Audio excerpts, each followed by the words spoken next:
2 نفر گناه کردن. ابلیس برای همین بابا آدم و ماما حوا سجده نکرد، سجده شرف نه سجده عبادت. گفت من جنسم از آتشه، این از خاکه، من برای این سجده بکنم. اعلام جنگ با خدا کرد، قسم یاد کرد که من بنده تو گمراه میکنم و ایستاد، نافرمانی کرد، تکبر عزازیل را خار کرد، به زنجیر محنت گرفتار کرد. اگه گناه میکنید از روی تکبر هم نباشه، اعلام جنگ با خدا نباشه، نگید تو چه کاره هستید، من هرچی دلم خواست انجام میدم. و وقتی عبادت خدا هم میکنید، غرور به عبادت دوچارش نشید. غرور با عبادت بدتر از تواضع و گریه و زاری با معصیته. اگر کسی گناه میکنه، لغزش پیدا میکنه، خطا میکنه ولی گریه میکنه، خودشو سرزنش میکنه، این خیلی بهتر از اونی که مغرور با 4 رکعت نمازش. وقتی سجده میکنید دعا بکنید خدایا خودت مهر قبول بزن دیگه، بیشتر از من بر نمی آمد، همین چیز ناقصه ناچیزه، خدایا تو مهر قبولش بزن تا لایق و زیبنده درگاه تو باشه.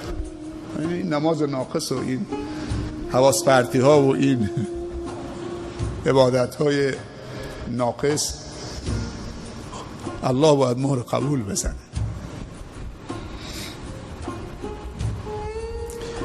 عجیبه، اون یکی رانده شد، رجیم شد، ملعون شد، این 2 دست تواضع بلند کرد. هر 2 گناه کردن، نافرمانی، فرق نمیکنه تو از درخت نکنی یا سجده برای آدم نکنی، مهم که تو نافرمانی خدا کردی. یکی از روی تکبر بوده، یکی از روی ضعف اراده بوده. اما بابا آدم و ماما حوا وقتی که لباس از تنشون افتاد دیگه فهمیدن که اشتباه کردن، 2 تاییشون دست بلند کردن. برادرمون ستارم خون دنباله آیات ربنا ظلمنا انفسنا و ان لم تغفر لنا و ترحمنا لنکونن من الخاسرین.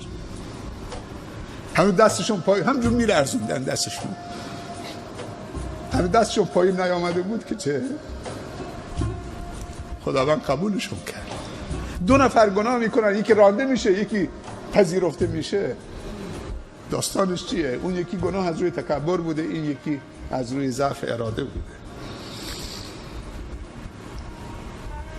یک گناه دیگه یکی از علتاش جهله. یه وقت تو نمیدونی که این گناه مرتکب میشی، یه دوستی بعد از سالهای سال بهت میگه برادر تو نمیدونی که این کار درست نیست، نظر شرعی، خدا ببخشه توبه نسو، من نمیفهمیدم، کسی به من نگفته بود که این گناهه،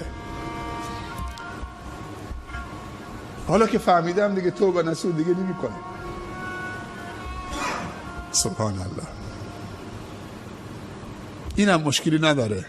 انسان اگه از گناه از روی نادانی بکنه، نمیفهمی گناهه، بعد که بهش تذکر میدن تواضع به خرج میده، این خدا منو ببخشه من نمیفهمیدم، عالمم در کنارم نبود، حالا که رفتم هجرت کردم رفتم جای دیگه، بالاخره عالمی دیدم، کسی دیدم از من آگاهتر بود، بهم تذکر داد، خدا منو ببخشه دیگه.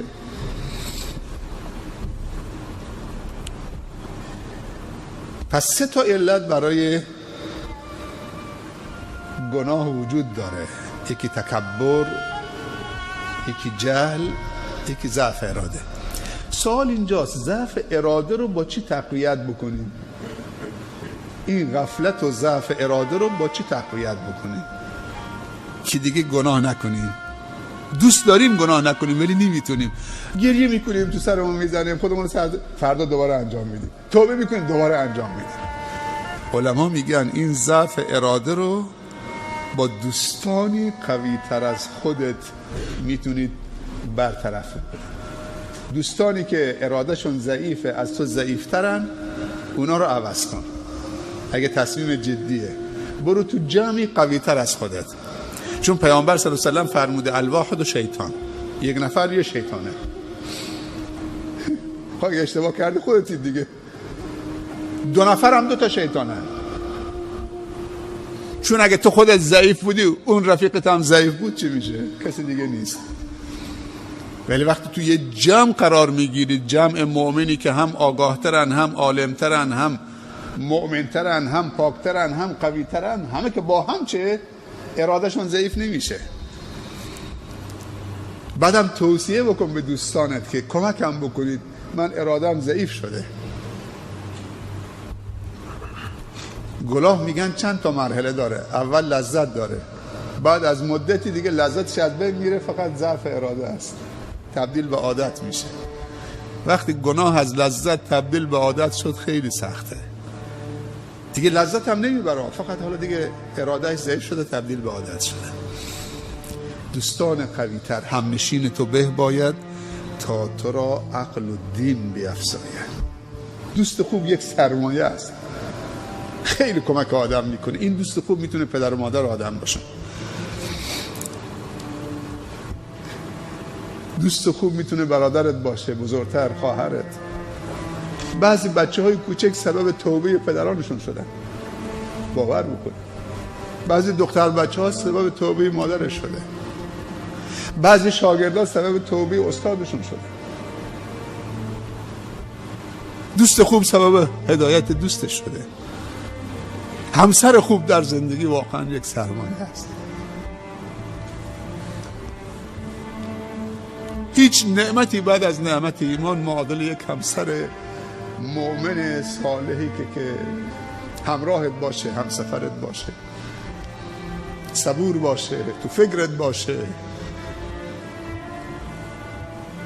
کمکت بکنه.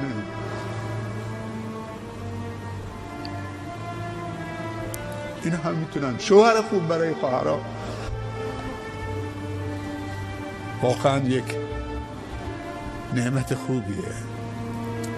علمایی که هستن تو منطقه اگه خواهان تبدیلید، باید دوستانی که اراده تو رو و مکان و برنامه هایی که اراده رو از تو میگیره، تو محله نشستی همه عیاش و شرابخوار و لاتن، خود جا به جا بشو، مسجد هم نیست اون دوره برات، الحمدلله. حتی اگه شده اون خونه رو بفروش خونه دیگه، اگه خواهان حفظ ایمانتید و اخلاقتید و اینا برات مهمه، خیلی راحته، اونجا بفروش، برو با همون یه جایی که نزدیک به برنامه های خوب باشه، مسجد فعالی باشه، دوستان خوبی باشن.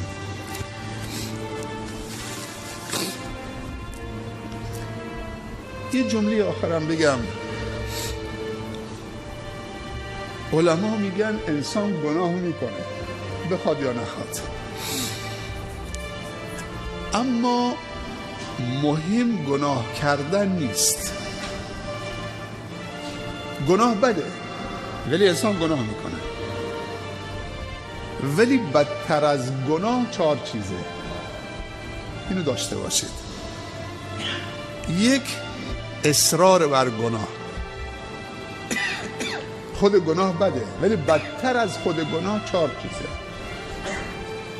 اگر اشتباه کردی به تذکر دادن دیگه اصرار نکن. اصرار بر گناه و تکرار گناه، این از خود گناه بدتره. 2، توجیه کردن گناه. وقتی گناه کردی دیگه توجیه نکن. گناه استغفار میخواد، توبه میخواد، عذرخواهی میخواد، مثل بابا آدم. دیگه توجیه نکن. نگاه بر صورت خوبان حلال است، فلان حالا نمیدونم فلان، یه چیزی برای خودش داره توجیه میکنه. نه این اسمش، این آب هویجه، این آب انگوره.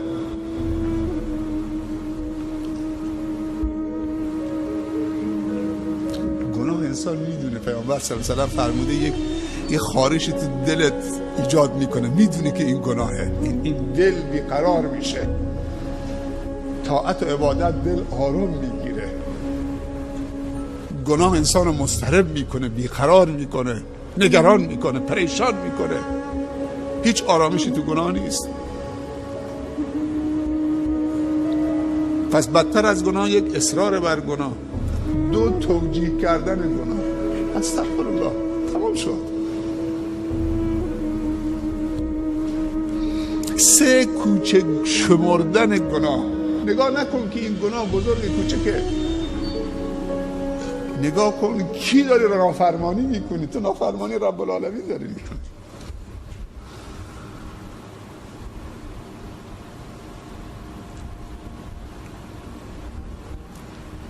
گناه هر چند که کوچک باشه کوچک نشمار.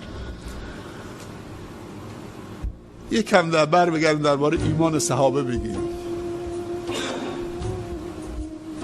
میگن صحابه رسول الله صلی الله علیه و سلم گناههای صغیری که ما انجام میدیم اونا کبیره حساب میکردن و فکر میکردن که زیر گناه اینطوری تصور میکردن که زیر یک کوه بلندی نشستن، با این گناهشون دارن کم کم زیر کوه دارن خالی میکنن، هر لحظه احتمال داره کوه بریزه رو سرشون. ولی میگن انسان منافق گناههای کبیره بزرگ میکنه، فکر میکنه یه پشه سبب رو بینیش نشسته، هیچ احساسی نمیکنه که یه پشه نشسته اینجا رو بینیش، احساس هم نمیکنه که سنگینی برش بکنه. و چهارمین چیزی که بدتر از خود گناه آشکار کردن گناه و عربده کشیدن. چقدر بده که ستر خدا آدم به در پاره بکنه. خدا تو رو داره ستر میکنه، میپوشونه.